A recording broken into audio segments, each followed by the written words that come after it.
3 մայիսի 5-ին առասվածային մահվան դեպք է տեղի ունեցել Երևանում,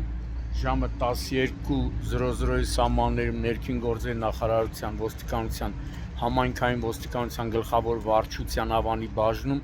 օպերատիվ տեղեկություններ են ստացվել, որ բուսաբանական այգու հարևանությամբ գտնվող տաղավարում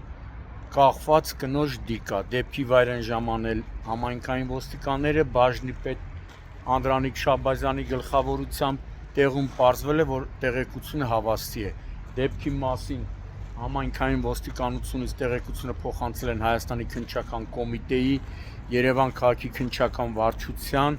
Ավան և Նոր վարչական շրջանների քննչական բաժին, որտեղից ժամանել է քննչական խումբը օրվա պատասխանատու հերթապահ քննիչի գլխավորությամբ։ Տեղում ոստիկաններն ու քննիչները պարզել են, որ մահացածը, ում կախված վիճակում հայտնաբերել է բուսաբանական այգու անվտանգության աշխատակիցը, Ռուսաստանի Դաշնության քաղաքացի է։ Դեպքի փաստով քննչական բաժնում Ավան և Նոր վարչական շրջանների քննչական բաժնում նախաձեռնվել է քրեական վարույթ, քննիչի որոշմամբ նշանակվել է դիակի դատաբժշկական փորձաքննություն և պարզվում է ինքնասպան, ըստ նախնական տեղեկությունների տեղի ունեցած ինքնասպանություն է,